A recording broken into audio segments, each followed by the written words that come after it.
Greetings. Welcome to Church of Real Talk. I, of course, am your host, Minister Robinson, and so very excited that you are here. Wellness Wednesday. Gotta love it. I have like Motivational Monday, Wellness Wednesday, Feel Good Friday, and I love them all. I think it gives actionable tips and actions and ideas that we can use as chosen ones. And like I've said before, if you don't subscribe to the fact that you're a chosen one, have no clue why you're watching these channels, thinking that you're awakening, we have a lot of stress. We do in day-to-day life. There is just so many stressors. And I think you can identify with this.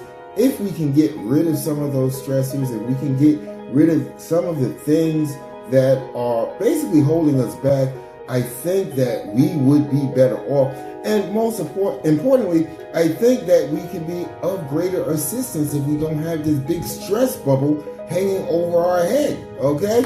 So with that being said, I'm going to get to the funny story in the next segment.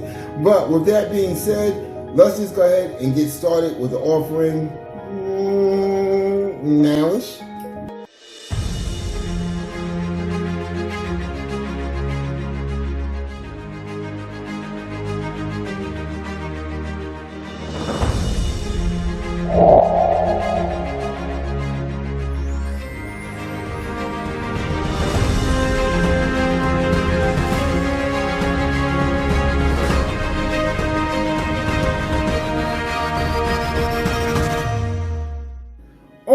All right. Let's start with the funny story. Okay, I think that's kind of important to put this all in perspective. So this morning I get up. Okay, I'm drinking my coffee. I'm planning out my day. I got my pen and pad in front of me, and I said, "Oh wow, today is Wednesday. Today is Wellness Wednesday." I get kind of excited. So I said, "Let me just flesh out a couple of ideas of what things I can talk about to be of assistance for Wellness Wednesday."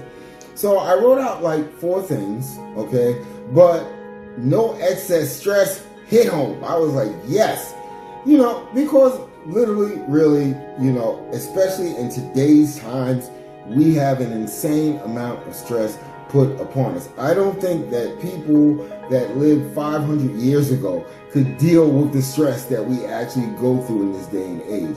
So I said, yeah, this is really a great idea. Put out a couple of bullet points. But as soon as I put the pen and the pad and pushed it forward, here comes the freaking stress. And I'm like, where did this come from? I didn't manifest this. I'm trying to be of assistance. There's no reason why I should, after like the third thing happened, I'm like, there's no reason why I should be going through this. And then it hit me. Bam. It's the universe. I subscribe to the universe. In your case, it might be your higher power. But I'm saying, bam, it's the universe testing my resolve. It's like, okay, you want to talk about no excess stress. You want to talk about relieving stress. Let's see how you deal with it. I think once I understood what was going on, that I passed it with flying colors.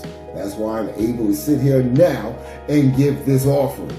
So, again, we find things like this synchronicities and I guess the universe and or our higher powers constantly putting these things in front of us to say, okay, let's see how well you really understand this. And with that being said, I understand that it all comes down to one defining thread, one thing that holds the whole kit and caboodle together. And that thing, believe it or not, is understanding controllables versus uncontrollables. See, we are presented with things in our lives that can be classified very quickly as a controllable or uncontrollable. Case in point, sometimes when I'm doing these videos inside the lab, what will happen is a train will come speeding past my house and it'll be blaring its horn and everything else. Yes, I can get frustrated. Yes, I can get stressed out. I can go completely bonkers. I can go out there and put stuff on the tracks and put up a sign saying during this time you can't go through here. It's probably going to get me arrested. But it's an uncontrollable.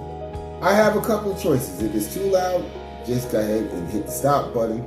If it's something I can deal with, I just move forward. But part of the issue is being able to define what an uncontrollable or controllable is. The way that you define an uncontrollable, I gave you the train scenario, is something that you have no control whatsoever. There's nothing you can do about it. It's going to happen. It is freaking destiny. Okay? The weather's getting warm out there. I've been begging for that for a while. It's getting warm out there. You know, it seems like everybody in my neighborhood has bought a motorcycle. I have no control over that whatsoever. There is no control over me deciding what somebody else is going to buy. Me deciding what somebody else can ride in their free time. No control over it. Okay?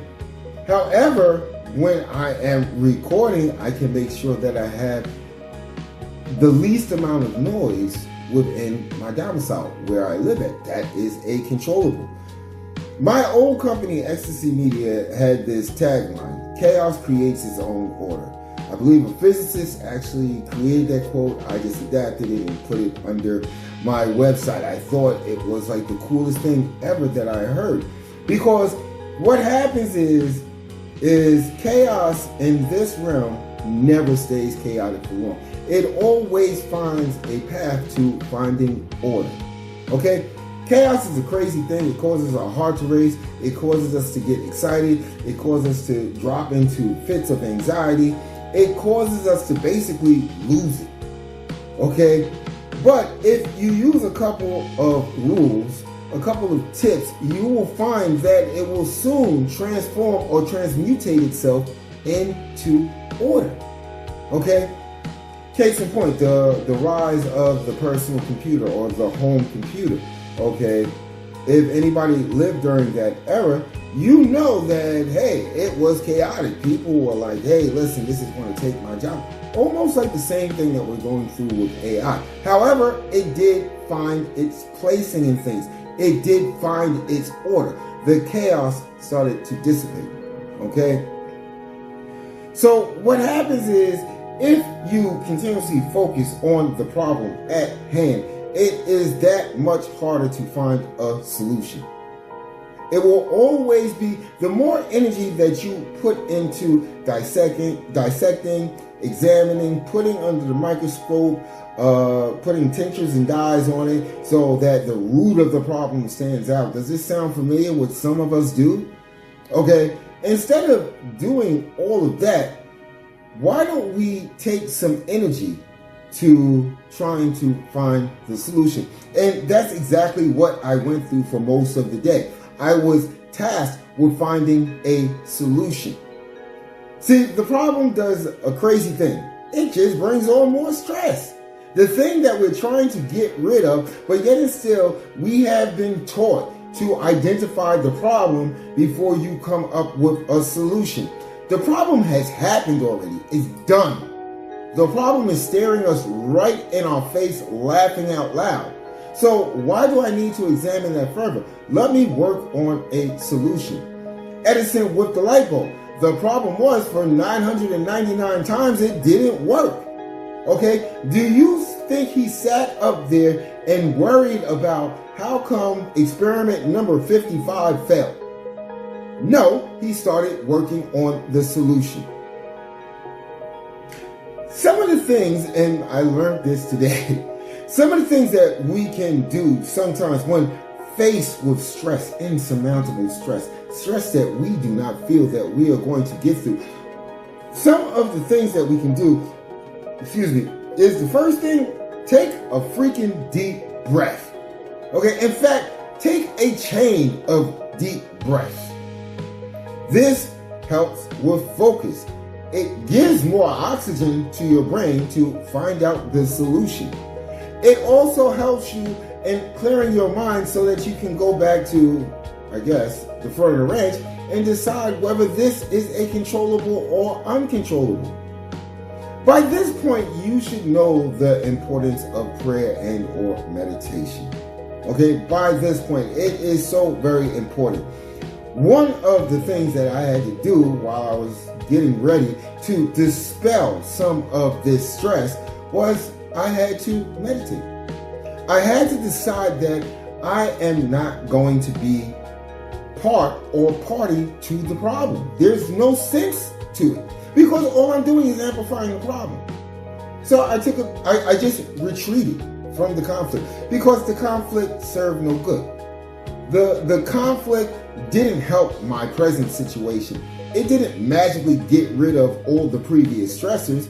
It was just another stressor. So what I had to realize at that very moment was, hey, listen, let me just pull myself out of this. And this is how you bolster your positive attitude. Okay? I need to change this, but this is something that I kind of lived by in the early years and I find myself sometimes thinking this, and I've got to beat it back down, okay, is, hey, if I don't care, it can't concern me. See, if someone is saying mean things about you, if someone that you actually care about is doing backhanded stuff to you, this is going to resonate with you. If someone is getting in the way, that tends to hurt more. Let me repeat that. That tends to hurt more than it coming from a person that you don't know from a can of paint. It really does. You don't get excited. 9 times out of 10, you just walk away. People that do these things know this. So sometimes, again, please look at the video.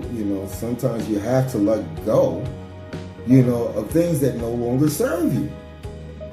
If you find yourself in a constant battle, it's almost like whether you're in your home or you're going to work or you're in the supermarket or you're at the doctor's office and you have a person that as soon as you see them, ego kicks in and says, okay, let's suit up. We're going for it. You already know how this is going to turn out. You already know. We're about to go to war. Now, really, you don't have to. You really don't have to. For a couple of reasons.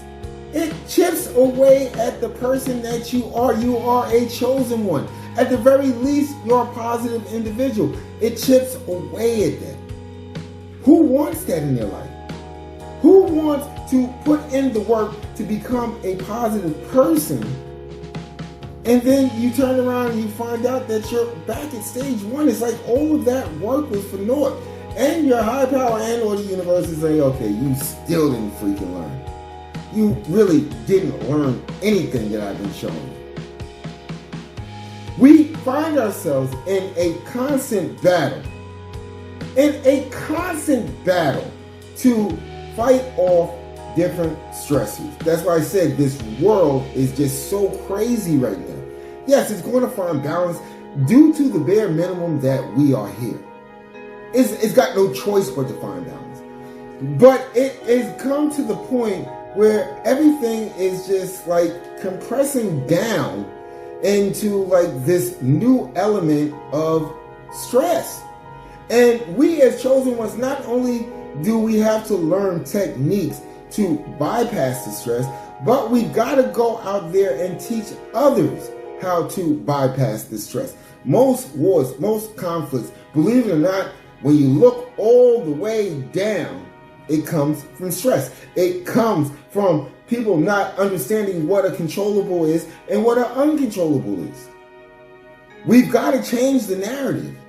Not only for ourselves, it's very important that it's for ourselves because we are the teachers. We are supposed to go out there and teach the rest of humanity these concepts.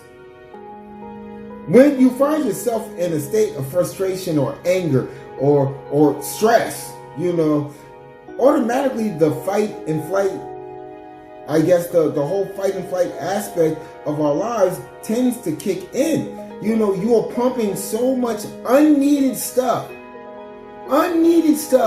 into your bloodstream. You are feeding this to your body. Your body really doesn't need it. We've got to find a way to not only minimize the stress that we experience, but we've got to find a way to minimize the stress that the rest of the world is experiencing. And with that being said, right there, I think we should go to break. All right? How's that sound? Yowish? Let's go. In a world shrouded in uncertainty, there exists a sanctuary for seekers of truth. Welcome to Church of Real Talk, a haven for those navigating the labyrinth of awakening. Here, amidst the whispers of the universe, you will uncover the secrets of existence.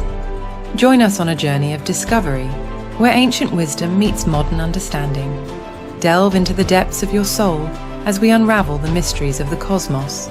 From the enigmatic laws of manifestation to the ethereal realms of consciousness, our channel is your guide through the veils of reality. Subscribe now and become a part of our enlightened community. Together, we will illuminate the path to enlightenment and unlock the hidden truths of existence. Church of Real Talk, where awakening begins.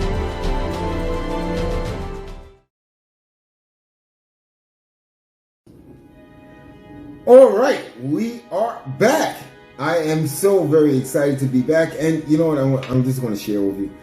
I don't know why, because I really didn't go anyplace. I don't know why that excites me so much and I get like the warm fuzzy in my stomach. I don't know. I'm still trying to figure that out. But that's a problem that I need to deal with. So, you know, again, we talked about a couple of great things. You know, we talked about identifying where stress comes from, okay? Stress, believe it or not, can come from people, places, or things. It's not just people, okay? Because if you are on a road trip and you're trying to get someplace and it's your first time ever going there, if you get lost, this is going to resonate with you. That is like one of the most frustrating feelings ever. It just, I don't know what I'm going to do. You're hitting the steering wheel like, I took this turn. Why am I over here? So, you know, again, it comes back to controllable or uncontrollable. I'm from New York, so I'm probably never going to ask anybody for directions as long as I live on this planet. However, there are ways to bypass it. You can go to a gas station. You can flag down a law enforcement officer. You can buy those old school maps. You can actually buy those. I know I'm aging myself. You know, before there was Google Maps and Waze, there was actually paper maps that you had to unfold and follow with your finger. But I digress. You know, some of these things can be controllable. You know, and once you ascertain what you have control over, you know, it makes life that much easier. As far as things, anybody that has had a computer crash on them while they're in the middle of a very important project or report, and for some strange reason you never hit save, it's gone forever. That is frustrating. That is so very frustrating. I saw this thing on TikTok. I was so just like, wow, that is crazy. I guess dude got into an argument or heated discussion with his significant other. He had a I think it was NBA 2K, whatever account. I don't play those games. But, well, at least the sport games. I tend to stay towards fighting and racing and stuff like that. But she deleted his account that was valued at over $400,000. I didn't even know you could sell your accounts. But in any event, she deleted it. Gone forever. Okay? It's uncontrollable, and there were rumors on the web that he was thinking about doing something harmful to himself. Blase, blase, boom.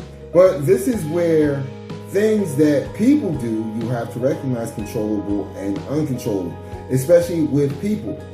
People are going to do what they want to do. At the end of the day, you have no control whatsoever over that. Okay? The only controllable you have, the only controllable that you have is how you deal with it and react to it. That's it. There's no great secret. There's no magic genie. That is the thing. How you deal with it. How you ingest the information that is being thrown at you, be it in dart form or crossbow form or whatever form, however it's being thrown at you, digest it. For the most part, try to see if there's anything positive in it. And sometimes just disconnect.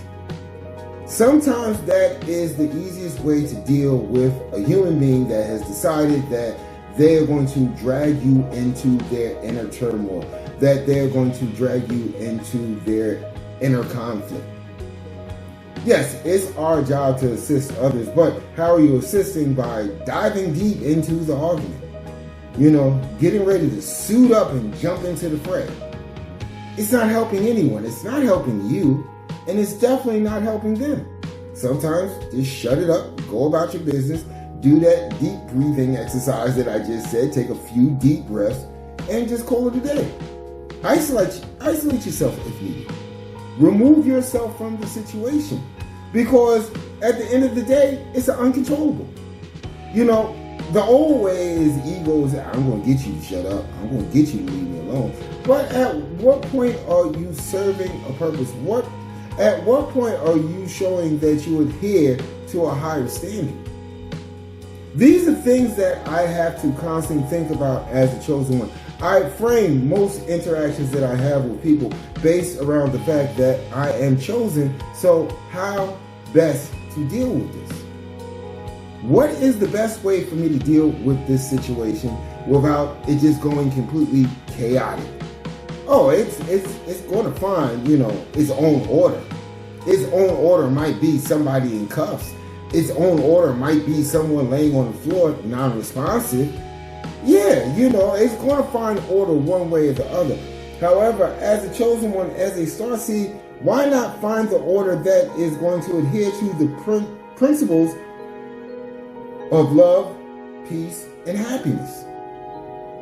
See, as you embrace your path, you begin to see the wisdom in these thoughts.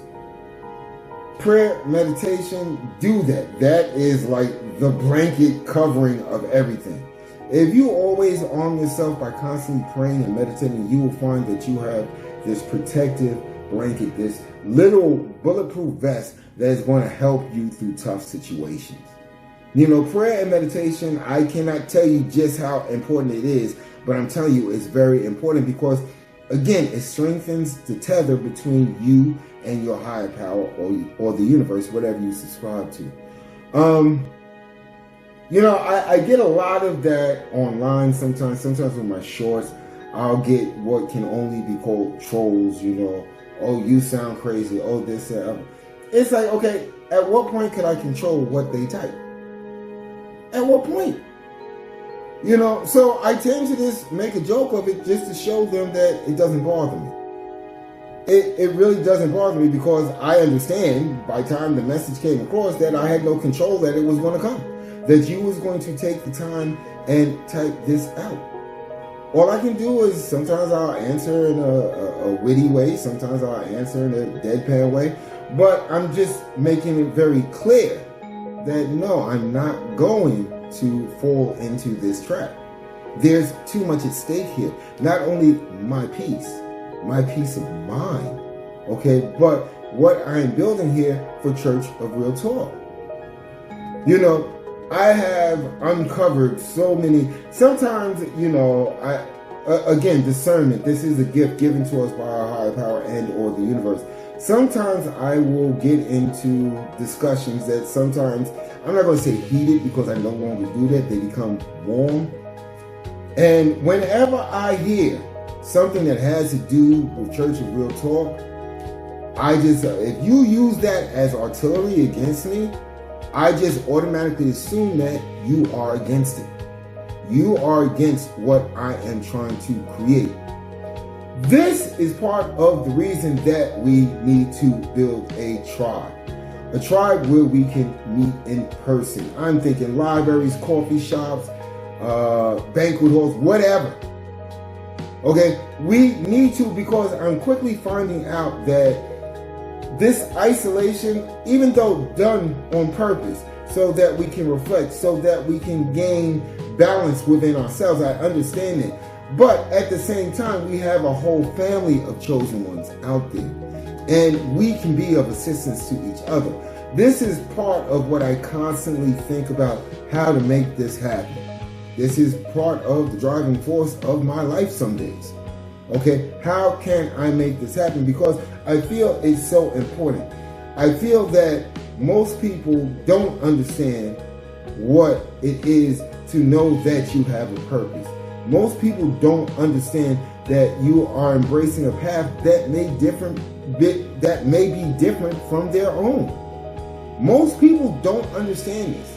And with anything that humans, just in general, okay, don't understand is that just by calling me crazy doesn't change the facts. Look at all of the great scientists that decided that the world wasn't flat. Look at all the people look at Newton, who, created so many different laws that are still practiced within physics. These people were called insane. I think both of them were jailed at one point. But yet and still, again, chaos creates its own order. Once again, we find ourselves where these things have been proven, and we understand, at least on this realm, how physics works, that these people were right. We can't go back at this stage. We can't go back at this stage and right the wrongs that we thrust upon these people. We can't do that. And this is why, as chosen ones and starseeds, not only must we care about ourselves, but we must have compassion and empathy for others. Some people really, as my old cash room instructor used to tell me, some people really are not responsible for themselves. They're not. And this is where we come into. This is where we come into play. This is where we become of assistance. See, you can't figure out how you can be of assistance if you're going back to back, back and forth, toe to toe. You can't do that. You can't do that. Sometimes people need to grow. Sometimes people want to grow. And sometimes they don't know how to grow. And with that being said, guess why we're here? In a nutshell. Again, keeping these brief. Hopefully I gave you information that you can actually walk out the door and actually utilize. I really do. That is always my purpose when I sit down. I only briefly gave a few tips. The deep breaths, the meditation, understanding a controllable versus uncontrollable, and also understanding that the universe will always turn chaos into some form of order. Okay? So hopefully you'll be able to utilize those, but if you have more tips, things that you feel that positive individuals, chosen ones, and starseeds could use, please put them in the comments. I would definitely appreciate it. We are moving forward. I'm not going to talk to death about that. If you haven't subscribed, go ahead and subscribe now. I would definitely appreciate it. And we have content constantly. Okay. Make sure you stop by the church shop, payhit.com/Church of Real Talk. We've got a couple of great bargains in there, and every dollar spent within the Church of Real Talk shop actually helps us get that much closer to our goal. Okay? And with that being said, Church of Real Talk, Minister Robinson, and you guys already know. Love you guys.